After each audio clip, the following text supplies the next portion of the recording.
Oke, Assalamualaikum warahmatullahi wabarakatuh. Kita mulai pertemuan ke-9, yaitu Waalaikumsalam. tentang tentang analisis semiotika. Jadi analisis semiotika itu ada beberapa item yang akan kita bahas tentang semiotika itu, semiotika, tradisi semiotika, kemudian perkenalan dengan film, kemudian semiotika komunikasi. Nah, jadi kita masuk ke eh, semiotikanya dulu ya. Nah, jadi ini terova itu dulu. Kita berupaya masuk ke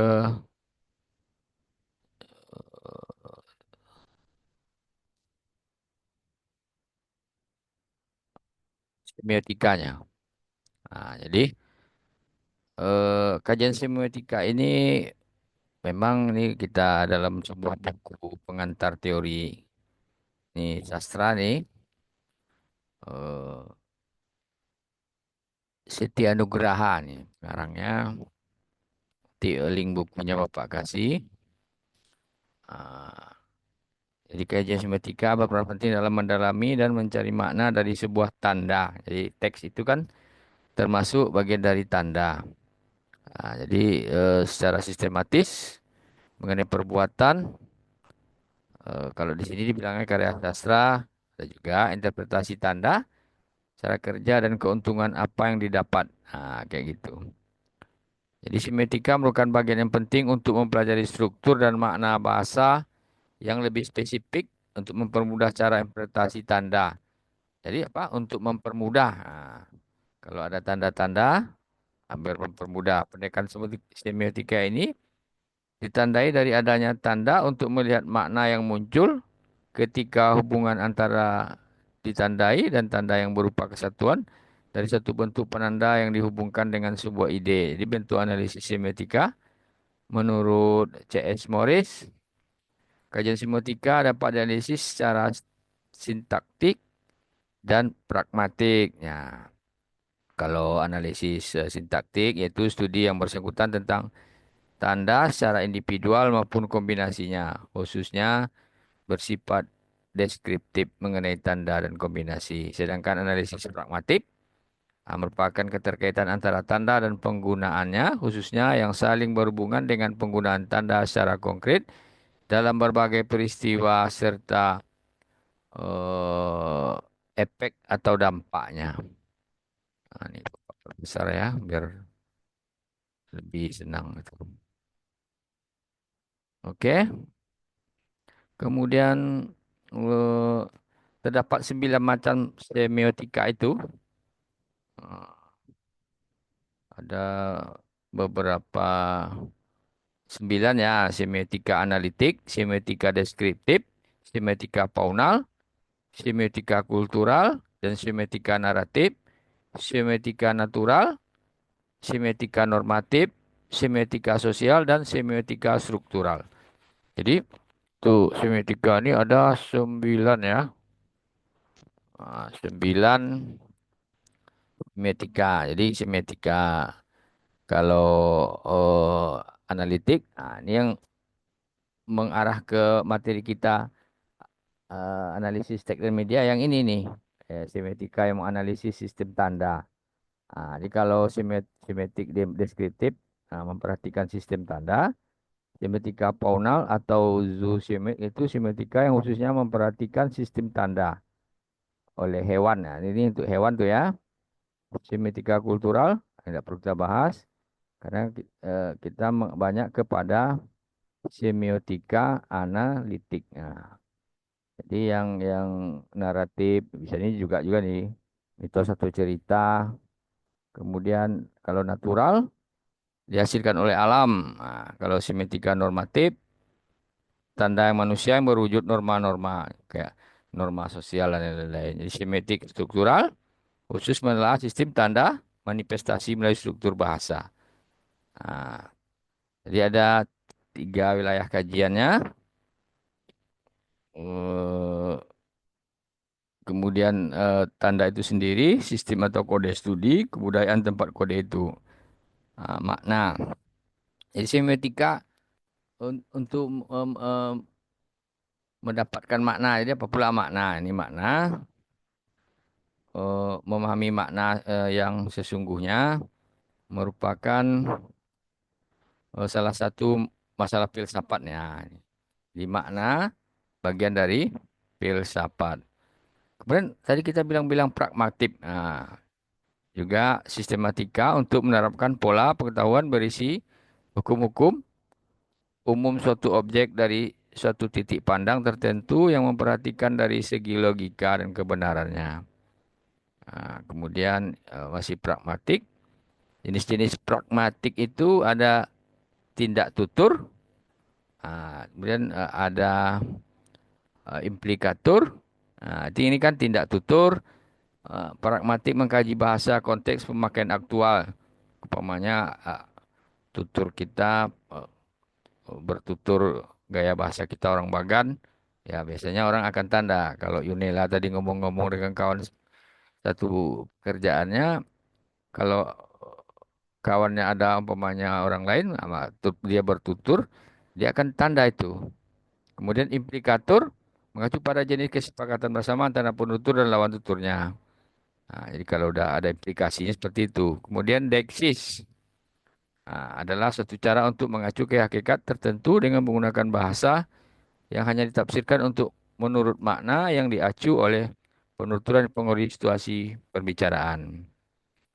Kemudian kita bicara tentang prinsip-prinsip pragmatik itu penggunaan bahasa dengan memperhatikan prinsip-prinsip kerjasama, bahasa yang memperhatikan prinsip-prinsip kesantunan, bahasa yang memperhatikan aneka aspek situasi ujaran, bahasa yang memperhatikan faktor-faktor penentu tindak komunikatifnya gitu.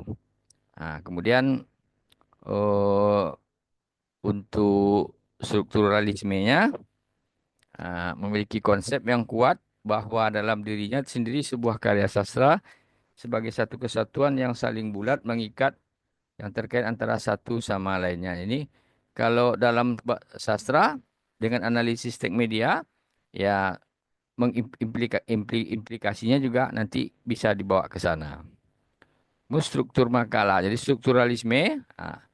Kemudian Strauss, pendiri strukturalisme ini sebuah paham yang memegang bahwa kode terstruktur adalah sumber makna dan bahwa unsur-unsur struktur yang harus dipahami melalui hubungan timbal balik mereka. Jadi kita orang komunikasi, kata-kata strukturalisme itu harus familiar di telinga kita ya. Jadi jangan apa itu makna, apa itu strukturalisme. Nah, maka kalau orang komunikasi kita harus paham itu. Tidak-tidaknya pernah dengar. Nah, begitu. Kemudian banyak lagi bagian-bagian dari ini, dari strukturalisme ini. Lalu ini sudah ada 4 orang. Ah, kemudian dari tadi yang ada, materi yang tadi kita kembali mengarah kepada eh, untuk semiotika tadi udah kan. Nah, kemudian tradisi semiotikanya seperti apa pula? Coba kita tengok lagi untuk tradisinya. Nah, ini tradisinya, ini buku ajar semiotika ini yang Bapak baca eh, oleh Bagus Sugitio. Ini tradisi semiotika itu latar belakangnya dari bahasa Yunani sebenarnya.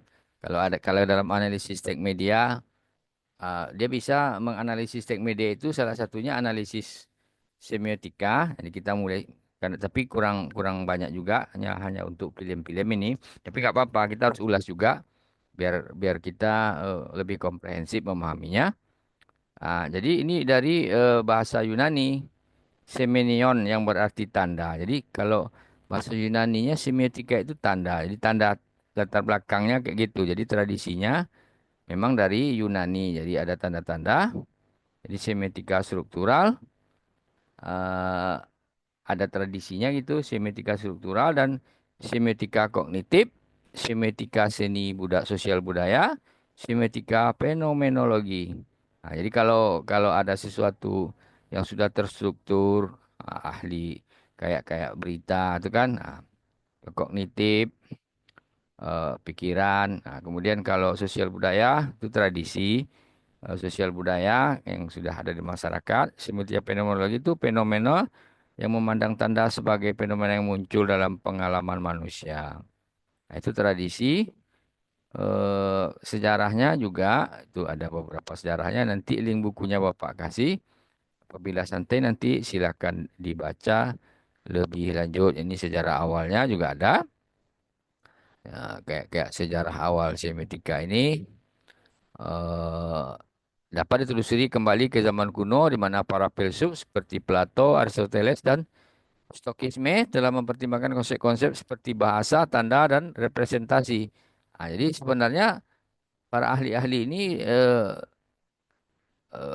sudah memanfaatkan ini di semetika ini, tanda-tanda ini. Nah, ini Plato nih ya, Yunani kuno ini kalau pelajaran SD kita ada itu Plato, Aristoteles.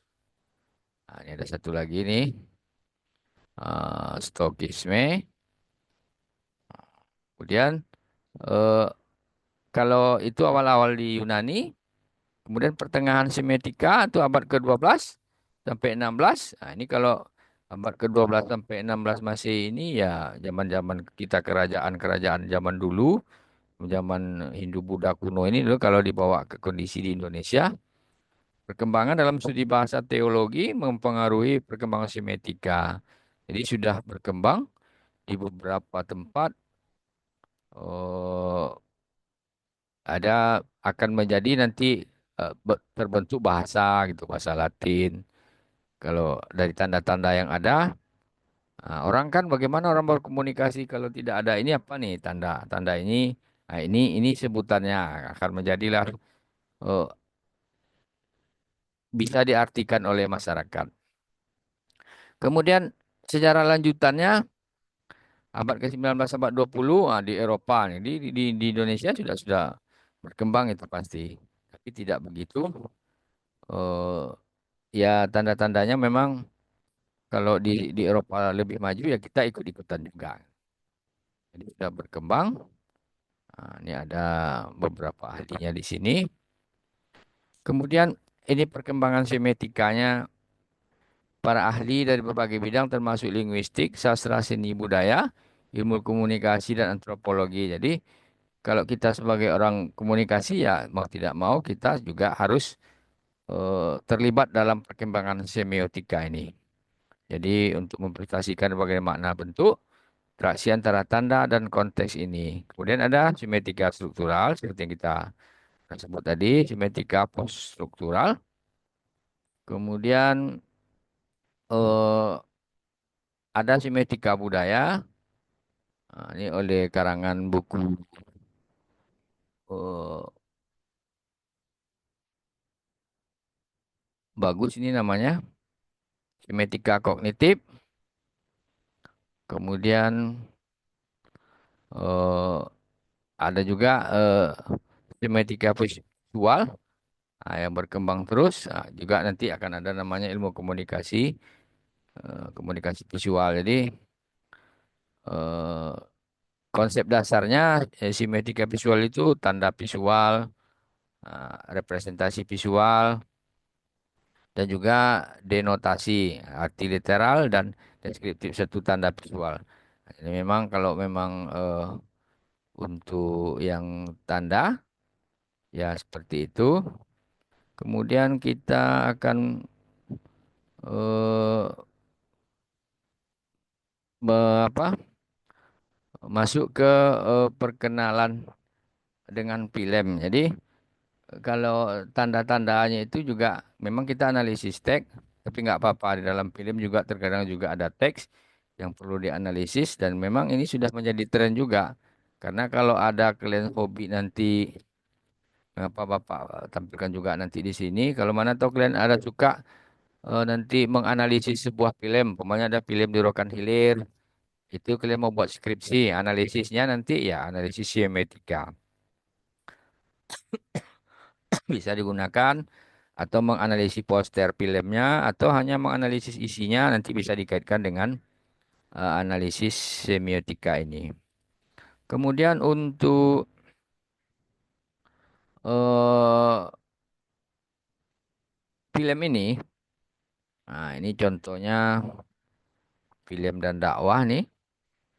Ah, jadi eh, kita Bapak sengaja Bapak tampilkan sedikit buku film dan dakwah memahami representasi pesan-pesan dakwah dalam film. Ah, jadi berkenaan dengan film, eh, ya macam mana menyebutnya ya kalau di bioskop-bioskop Pekanbaru ya sekarang masih tetap rentan dan tetap populer dan tetap laris bioskopnya karena film-film baru. Kemudian eh, kalau umpamanya film ini ya, namanya sebagai komunikasi massa di media dakwah dan sejarah perkembangannya Indonesia. Kalau memang film itu isi dan filmnya menarik, tuh biasanya orang akan banyak menonton dan orang akan banyak tahu alur ceritanya. Kalau film itu terkadang tidak terkenal dan tidak viral kalau bahasa kitanya, kadang nggak ada yang paham juga itu isi filmnya apa karena orang tidak banyak menonton. Jadi pengertian film dalam pengertian sempit itu penyajian gambar melalui layar lebar. Jadi kalau itu pengertian sempitnya. Adapun dalam pengertian yang lebih luas, kayak gambar yang disiarkan melalui televisi dapat juga dikategorikan sebagai film atau canggara. Itu pengarang kalau yang di televisi juga bisa dikategori film. Kalau Gembel 1986 berpendapat bahwa film adalah sebuah rangkaian gambar statis yang dipresentasikan di hadapan mata secara berturut-turut dalam kecepatan yang tinggi. Jadi sementara Jean-Luc Godard, Senius WFN Perancis mengilustrasikan film sebagai papan tulis. Jadi menurutnya sebuah film yang revolusioner dapat menunjukkan bagaimana perjuangan senjata dapat dilakukan. Jadi dalam sejarah perkembangannya, film sendiri dapat dikatakan sebagai evolusi hiburan yang berawal dari penemuan pita seluloid pada abad ke-19. Jadi mula-mula hanya dikenal film tanpa warna. Jadi kalau orang-orang tua kita dulu ada juga tuh nonton bioskop layar tancap. Awal-awalnya tuh filmnya hitam putih, tidak warna. Tapi ada suaranya. Tidak ada warna dan tidak ada suara. Awal-awalnya gitu. Tapi kemudian film bersuara mulai dikenal pada tahun 1920-an. Jadi film yang ada suara itu baru sekitar 100 tahun ini ada. Jadi disusul film berwarna tahun 1930-an. Jadi film yang ada warna itu baru. Jadi baru sekitar eh, 90-an tahun baru. Jadi peralatan produksi film pun terus mengalami perkembangan sehingga film masih mampu menjadi tontonan yang menarik bagi halayak luas. Jadi kalau kita orang komunikasi itu film bagian dari kita, bagian dari komunikasi ya. Jangan anggap apa film itu ya. Kita orang komunikasi ya tahu itu film adalah komunikasi massa kalau orang bertanya. Kita kan komunikasi dan penyiaran Islam di Stai Arido kan. Jadi pada sejumlah periode tertentu film pun tidak hanya berkembang sebagai media hiburan akan tetapi juga sebagai media informasi maupun pendidikan. Awal-awalnya hiburan-hiburan tapi setelah itu ya berkembang jadi informasi dan pendidikan. Jadi selain itu film sebagai perekam berbagai peristiwa menjadikannya sebagai salah satu arsip sejarah dan keberadaan yang cukup penting dalam kehidupan masyarakat. Jadi lama-lama kan oh, banyak eh, orang merekam kehidupan budaya, kehidupan sosial dalam sebuah film. Jadi berdasarkan sejumlah pengertian di atas, dapat dipahami bahwa film merupakan salah satu bagian dari media komunikasi. Jadi jenis film, ada film cerita, jadi story film. Kemudian ada film dokumenter, ada film berita. Nanti kalau kita orang komunikasi yang kita memang bisa mengumpulkan dokumen-dokumen, umpamanya ada yang jadi kameramen RTP, bawahnya di Rokan Hilir, atau mahasiswa yang suka video-video kan bisa nanti didokumenterkan menjadi sebuah film. Kemudian film kartun, ya ini orang animasi nih. Kemudian film-film jenis lain ya film perusahaan, korporat, iklan televisi, jadi komersial. TV program, video klip. Nah, video klip ini musik video ini yang model lain ya. Jadi film-film jenis lain. Kita kadang juga menengok profil perusahaan, iklan televisi. Maksudnya kadang-kadang di televisi itu ada keluar iklan ya bentuk layar videonya gitu. Itu namanya iklan televisi dan program televisi macam-macam. Ada sinetron dan lain-lain. Jadi video klip, nah ini untuk musik-musik nih. Dulu ada namanya MTV. Dulu waktu tahun 81 itu siarannya, tapi sekarang tak ada tanda lagi ya, Bapak kurang pantau lagi. Itu nyanyi-nyanyi semua, video klip. Ini MTV dulu nih, terkenal nih. Kalau orang yang hobi musik, dia selalu nonton MTV. Namanya musik televisi. Oke.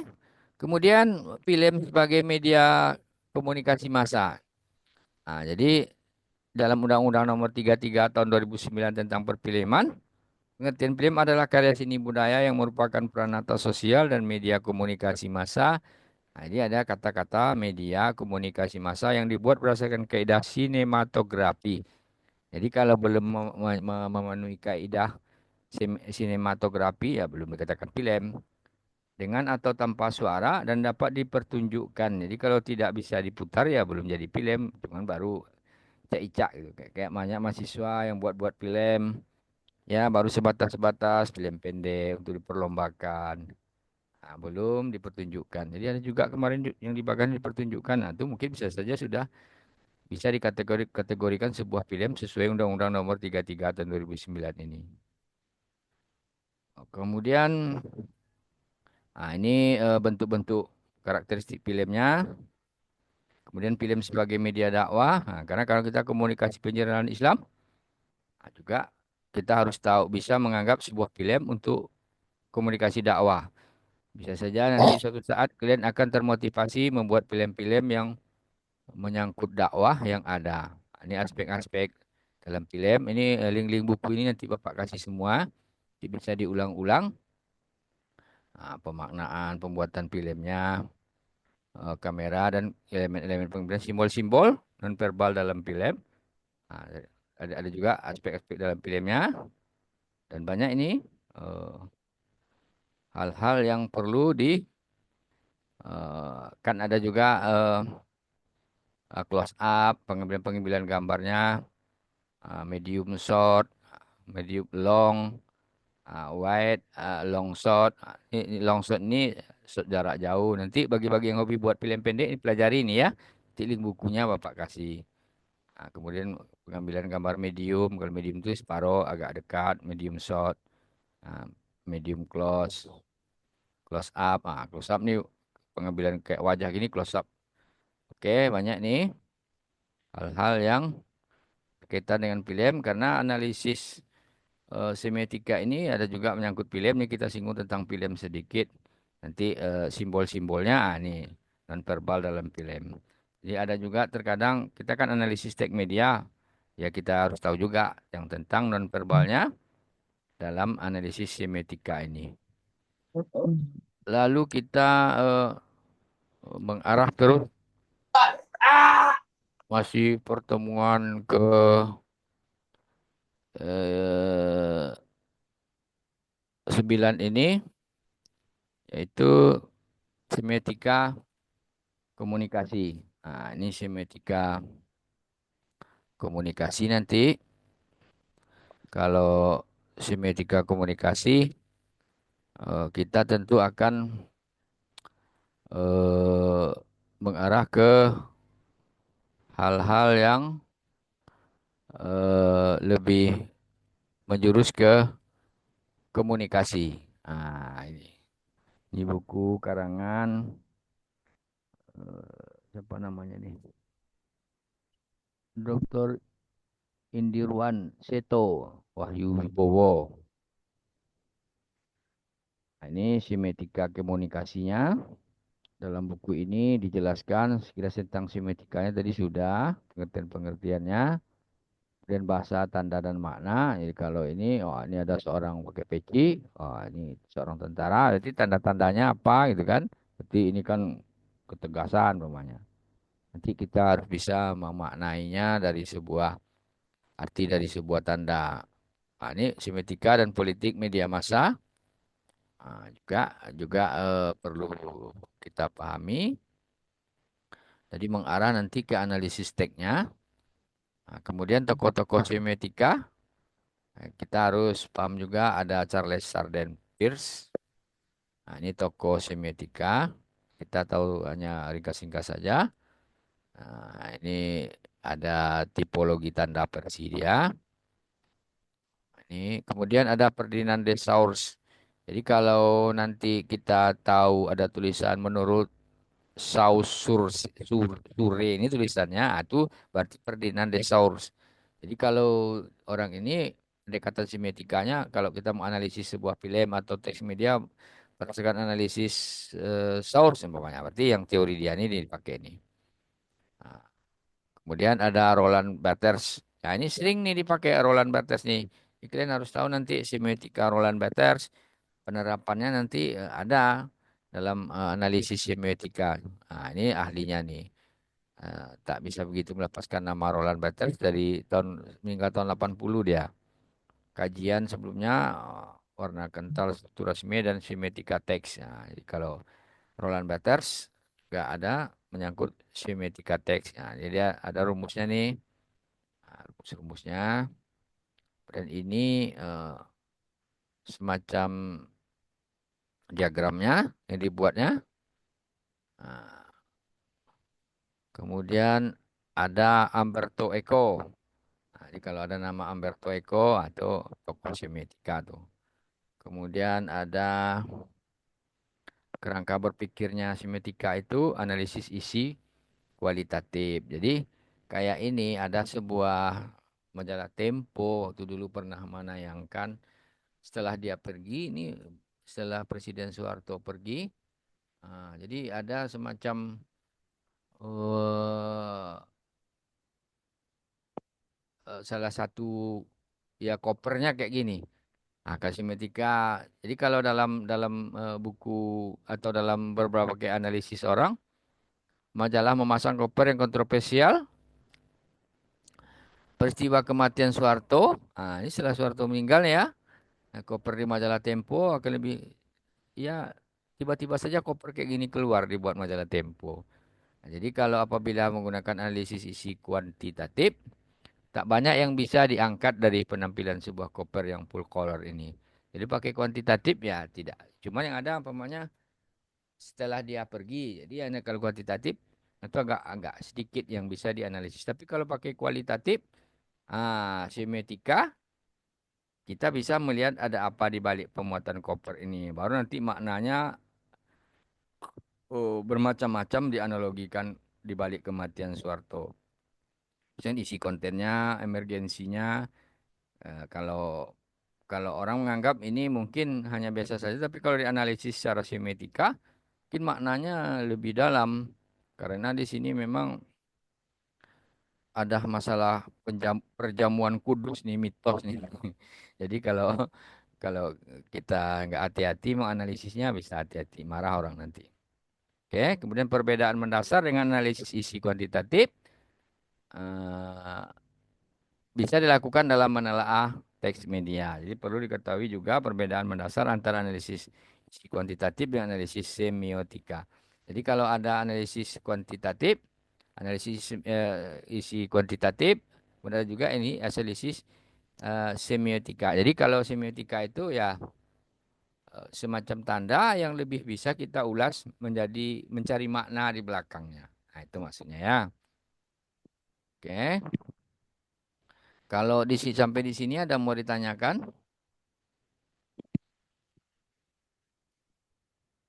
Dari analisis semiotika ini ada yang mau ditanyakan?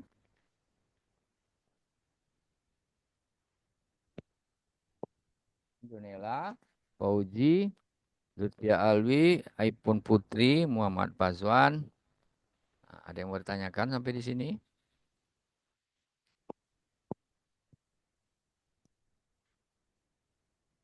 Ini analisis semiotika. Nanti apabila waktu joinnya habis, kita join kembali ke materi ke-10. Nah, kita masuk materi 9 sekarang dulu. Silakan bertanya. Masih ada waktunya sedikit nih, nggak sampai 2 menit sebelum rekamannya habis nih. Kayaknya nih mau habis apa jamnya. Silakan bertanya atau tidak paham,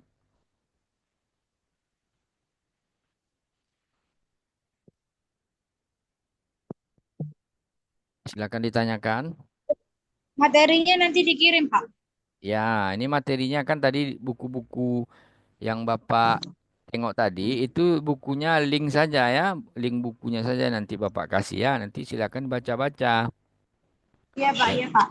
Biar lebih paham, karena kan Bapak cuma ngasih cocok gitu saja kan.